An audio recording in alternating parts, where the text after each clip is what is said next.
Very good evening, everyone. Welcome to this session. So, in this class, we are going to discuss some of the changes which have been proposed by SEBI in the LODR regulation, right? So, we will look at the LODR regulation. What exactly is this? Then, what are the proposed changes and on which entities it will be applicable. So, this can be important. All the SEBI guidelines, proposed changes, draft changes, they are very significant for all your examinations. So let's begin. You must have seen the thumbnail that this is in relation with the proposed or draft changes in the LODR regulation, right? So changes in the LODR regulations.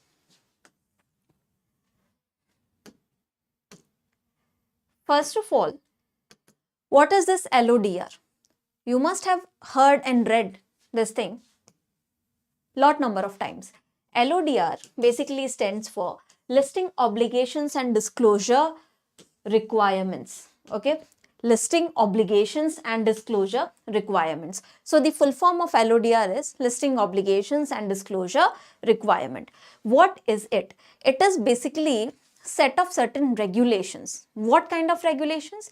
These are regulations which govern the these are the regulations set out by SEBI which ensure that the listed companies, they govern the say compliance of the listed companies, right? So how the listed companies should be complying, how and in what manner should they be adhering to the corporate governance norms, all these things are listed out in the LODR regulations.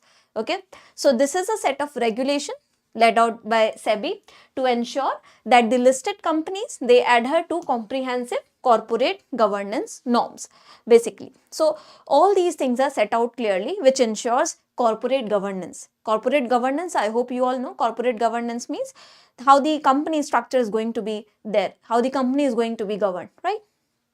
So these are the LODR regulations. Now, why do we want them to have this compliance with the LODR regulation and other corporate governance laws? Because we want all these listed companies to provide timely, accurate and transparent disclosure of information to their shareholders, isn't it?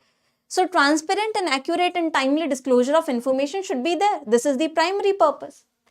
And other stakeholders, not only shareholders, primarily shareholders, so as to safeguard their interest, plus other stakeholders as well. I hope LODR is clear, everyone.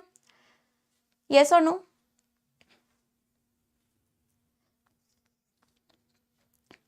So this is LODR, right? Now, very important fact, which committee gave the recommendation for this thing? This can also be an important fact, right? So these draft changes which we are going to discuss right now, they have been recommended by a committee led by S.K. Mohanty. Remember this name. Committee led by S.K. Mohanty. Okay? S.K. Mohanty. Why? Just to facilitate ease of doing business for the listed company, to be listed companies in India. To make the process easier, transparent as well as efficient enough, and to make the process easier for the companies as well. So remember the name of the committee. Committee was led by your S.K. Mohanty. S.K. Mohanty was former member of SEBI, right? So this is the thing. Now comes the question, what are these norms related to, right? These norms are related to what? In the entire LODR, which is a vast set of regulations set out by SEBI, it is associated with a part of it. What part of it? It is associated with appointment, remember, appointment, reappointment and removal of the secretarial auditors in the listed entities. So the draft changes which we are going to discuss, they are associated with what? Appointment, reappointment and removal of secretarial auditors in the listed entities. Whichever listed entities are there, their secretarial auditors ka appointment and reappointment it wants to govern. Now, what are secretarial auditors or who are secretarial auditors? Secretarial auditors are basically professionals.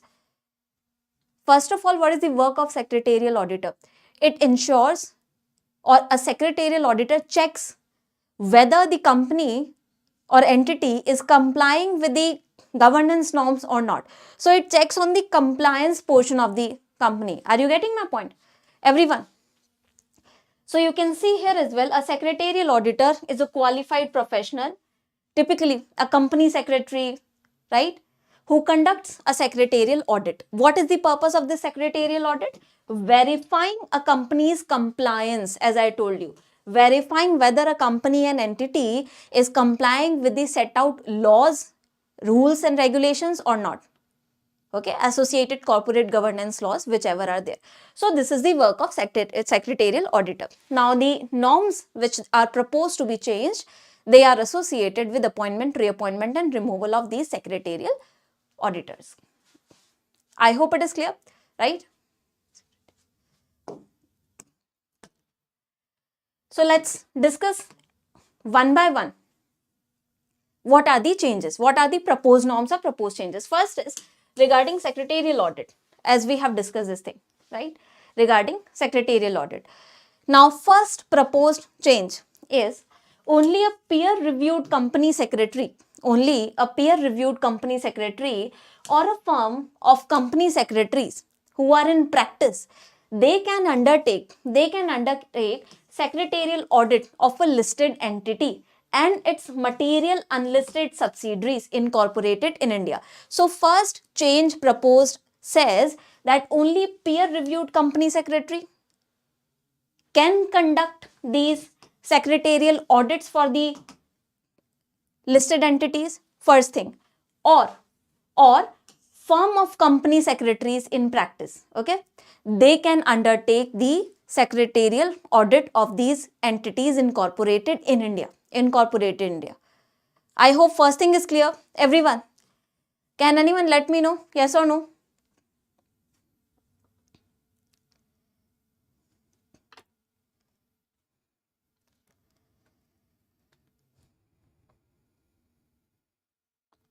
Is it clear?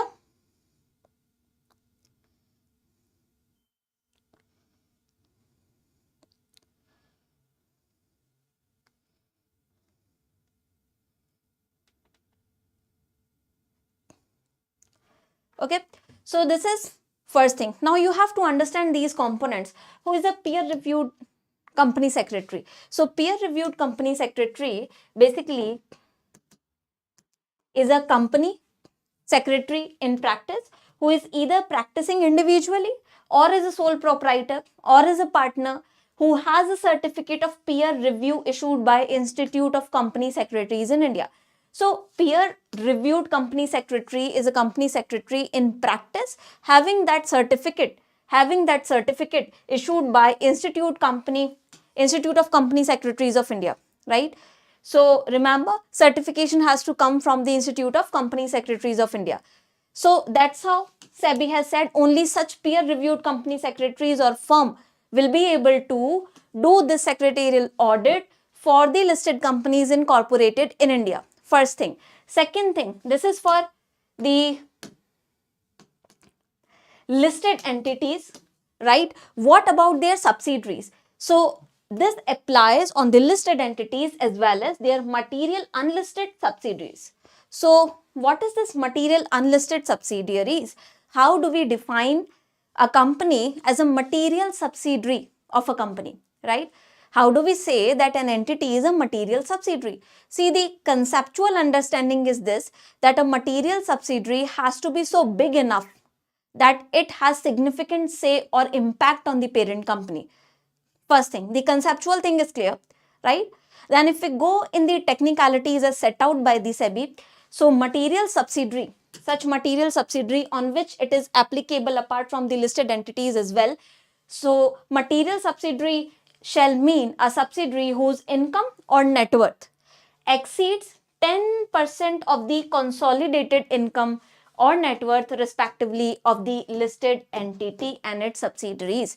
So whatever listed entity is there, if its subsidiaries net worth or income is exceeding 10% of the consolidated income or net worth respectively of the listed company and its subsidiaries, then that subsidiary will be known as material subsidiary for that matter. Then it will be known as material subsidiary for that matter. I hope it is clear, everyone. 10% of the consolidated income or net worth. So these are applicable on listed entity and its material subsidiary. Now I hope peer reviewed company, material unlisted. So material unlisted subsidiary will be material subsidiary which is unlisted. Simple, right? I hope all these terminologies are clear as of now. So this is first. Peer reviewed company secretary only can do this audit. First thing is clear. Moving on to the second proposal, which is regarding appointment. So as I told you, the norms are related to appointment and reappointment, etc. So appointment of a secretarial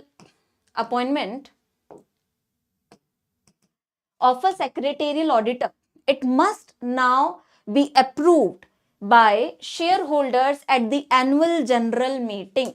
This is the second one. Such appointment of such secretarial auditor has to be approved. Where? At the annual general meeting. Now this decision is basically how SEBI is aligning it with the appointment practice of the statutory auditors, right?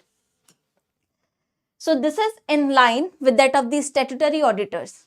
You have the approval in the annual general meeting only.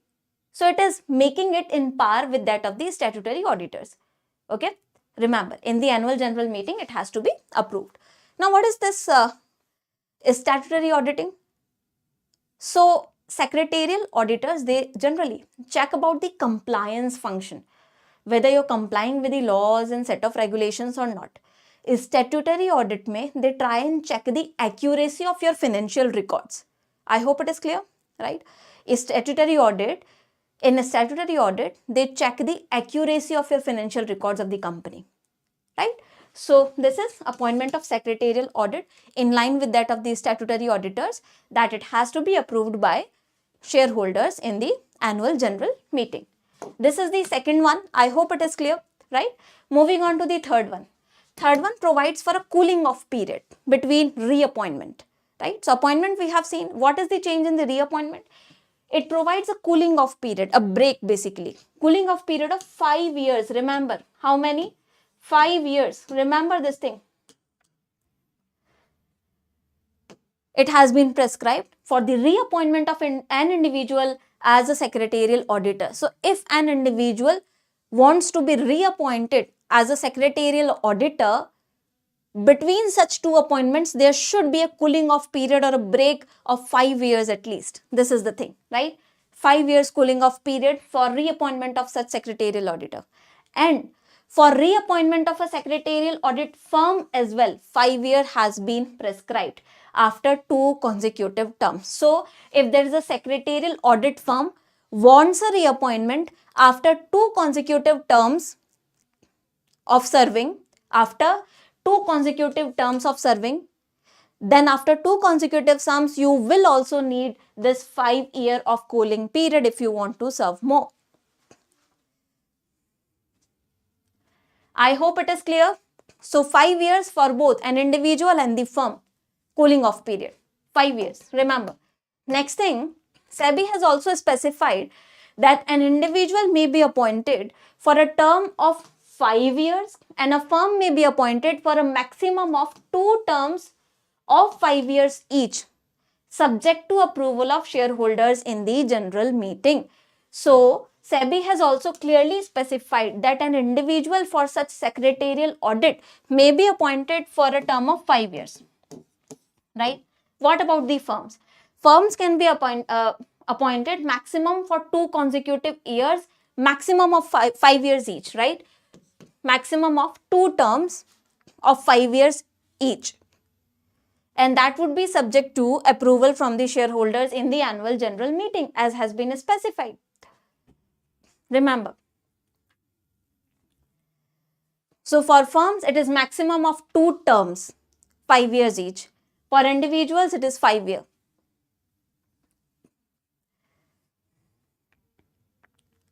Okay.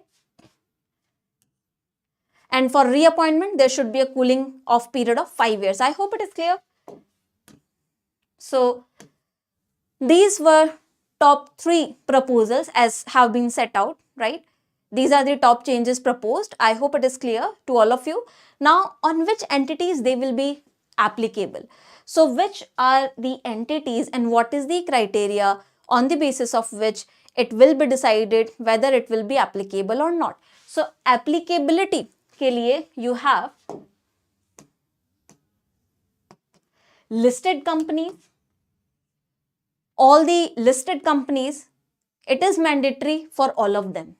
If it is a listed company, it will be applicable onto all of them irrespective of their net worth or paid up capital, etc. All these kind of criteria, right? So if it is a listed company, it is mandatory for all. Got this point? Second one, large public companies, and that too large public companies. So for that, the large companies, public companies, the criteria would be such companies having paid up share capital more than or equal to 50 crore. Okay.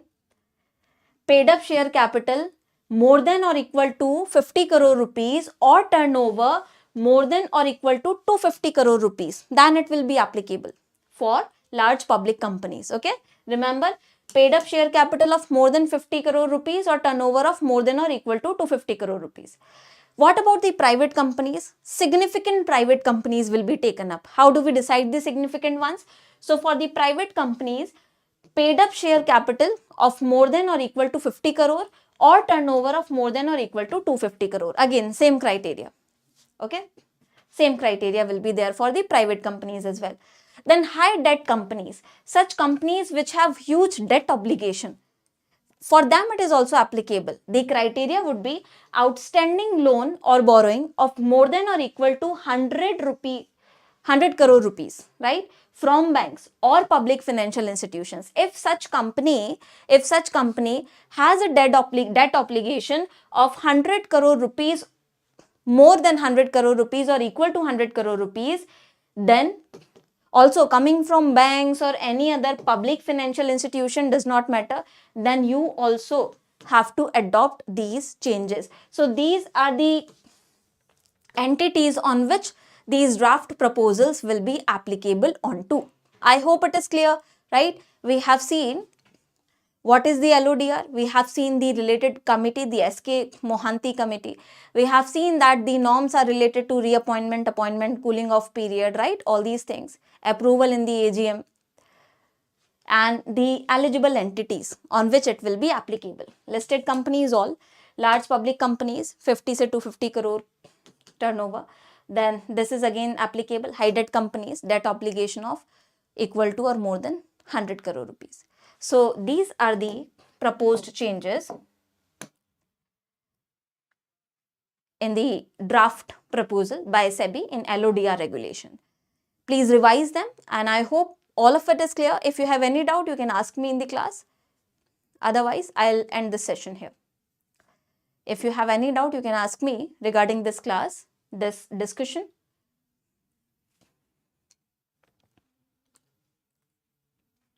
Anyone? Alright then, thank you so much. I hope this was useful for you. I'll see you in the next sessions. Till then, have a great day. Thank you.